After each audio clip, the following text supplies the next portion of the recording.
Hey guys, how are you all? Hope all doing well. I'm Tanuja Takwal and welcome back to my channel Women's Natural Health Care.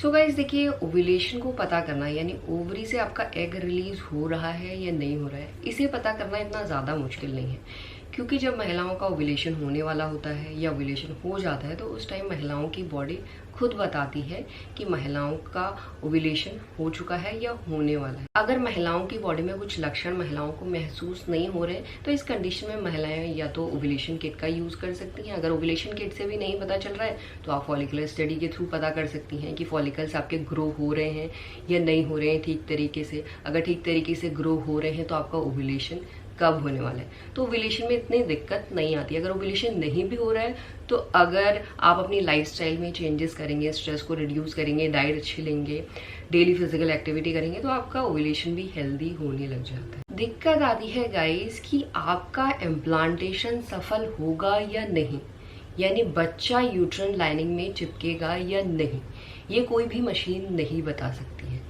आप भी तब बता सकते हैं जब embryo successfully यूट्रन lining में चिपक जाता है, क्योंकि उसी के बाद से महिलाओं की बॉडी में बदलाव दिखने शुरू हो जाते हैं। और इवन गाइस, अगर आप अर्ली फेज में अल्ट्रासाउंड भी कराते हैं तो अल्ट्रासाउंड में भी बच्चे की हार्ट बीट इतनी जल्दी नहीं आती है, तो उसके लिए भी आपको वेट करना पड़ता है। तो जल्दी तो आप अपनी बॉडी को वॉच करेंगे तभी आप बता सकते हैं कि आपका इम्प्लांटेशन सफल हुआ है या नहीं हुआ है। तो इम्प्लांटेशन ओव्यूलेशन के बाद आपका 101% सफल हो, उसके लिए आपको इस वीडियो में मैं ऐसी टिप्स देने वाली हूँ। अगर ओव्यूलेशन के बाद ये टिप्स आप फॉलो करते हैं, इम्प्लांटेशन सफल होगा, आपको कोई और चीज़ की ज़रूरत नहीं होगी।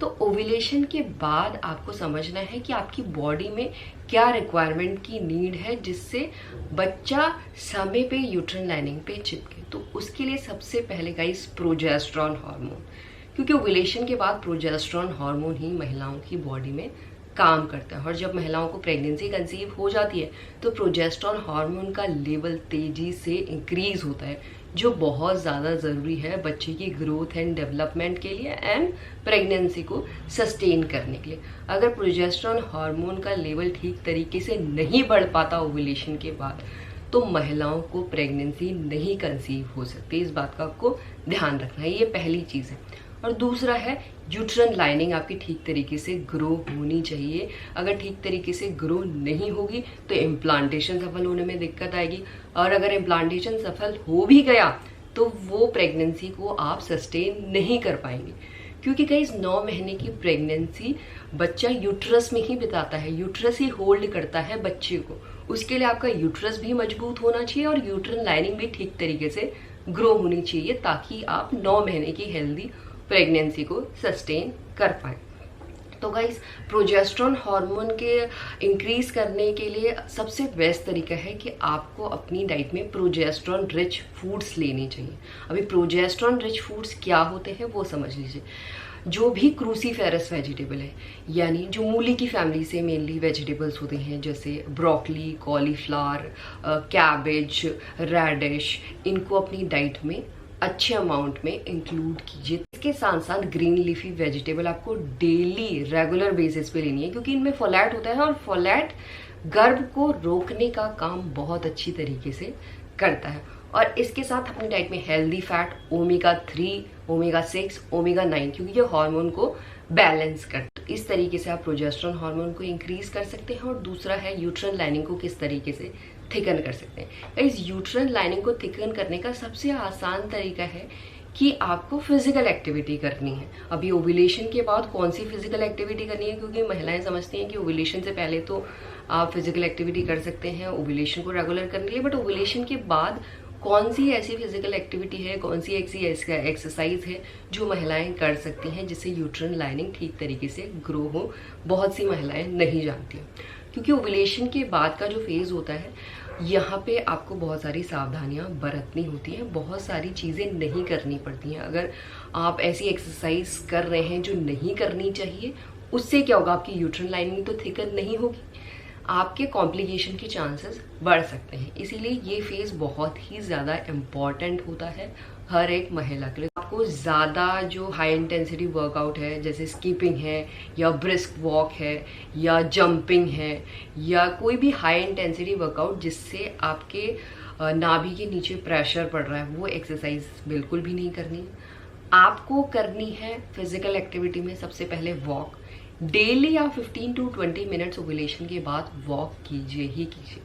वॉक करने से सिर्फ रिप्रोडक्टिव ऑर्गन्स में ब्लड फ्लो इंक्रीज नहीं होता, पूरी बॉडी में ब्लड फ्लो इंक्रीज होता है। आपकी हर एक बॉडी को अच्छी तरीके से ब्लड की सप्लाई होती है, जो बहुत ज़्यादा ज़रूरी है प्रेगनेंसी कंसीव करने के लिए और साथ में यूट्राइन लाइनिंग को थिकन करने के लिए। तो वॉक आपको डेली करनी, क्योंकि गाइस जितना अच्छा ब्लड फ्लो महिलाओं के यूट्रस में होता है इतनी अच्छी यूट्राइन लाइनिंग महिलाओं की ग्रो होती है। तो ब्लड फ्लो इंक्रीज होगा आपको फिजिकल एक्टिविटी करने से। फिजिकल एक्टिविटी सबसे पहले आपको फिजिकल एक्टिविटी में वॉक करनी है। वॉक के बाद आपको करना है leg of the wall pose, जिसे हम विपरीत करनी आसना भी कहते हैं। ये एक ऐसा आसन है गाइस जो महिलाओं को कांटेक्ट के बाद भी करना चाहिए। ये उस टाइम स्पर्म को हेल्प करता है एग तक पहुंचने में, और ओव्यूलेशन के बाद इम्प्लांटेशन को सफल बनाने में भी leg of the wall pose बहुत अच्छी तरीके से काम करता है। क्योंकि गाइस जब अपने लेग को आप 10 to 15 मिनट्स के लिए होल्ड करते हैं तो महिलाओं के रिप्रोडक्टिव ऑर्गन्स में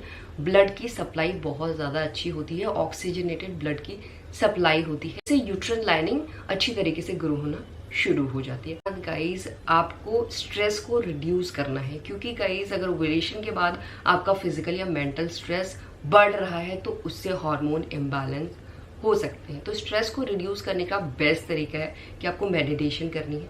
आप मेडिटेशन कीजिए, डेली ओम चैंटिंग आप कर सकते हैं, या मेडिटेशन आप डेली टाइम निकालिए 5 to 10 मिनट्स आपको मेडिटेशन करनी है। एक्सहेल इनहेल थेरेपी ज़रूर कीजिए। अभी एक्सहेल इनहेल थेरेपी में आपको कपालभाति जैसी प्राणायाम बिल्कुल भी नहीं करने हैं, क्योंकि उससे आपके लोअर एब्डोमिनल एरिया में बहुत ज़्यादा प्रेशर पड़ता है।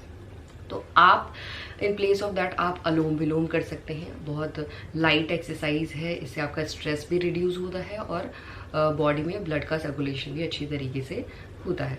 आप अलोम विलोम कीजिए, आप भ्रमरी प्राणायाम कर सकते हैं। तो ये 2 प्राणायाम कीजिए, साथ में वॉक कीजिए और मेडिटेशन कीजिए। बस ये चीज़ें अगर आप कर लेते हैं तो कोई भी चीज़ नहीं रोक सकती आपके इम्प्लांटेशन को सफल होने में, यानी आपको प्रेगनेंसी कंसीव करने में। तो इसी तरीके से आप अपने इम्प्लांटेशन को सफल बना सकते हैं। अगर ये सिंपल सी चीज़ें आप ठीक तरीके से और रेगुलर बेसिस पे फॉलो करते हैं तो आपको बहुत जल्दी और नेचुरल तरीके से प्रेगनेंसी कंसीव हो जाएगी। एंड यही आज का वीडियो गाइस। होप करती हूँ ये वीडियो बहुत सी महिलाओं को हेल्पफुल लगा होगा। And thanks for watching this video. Will see you soon in my next video. Till then bye.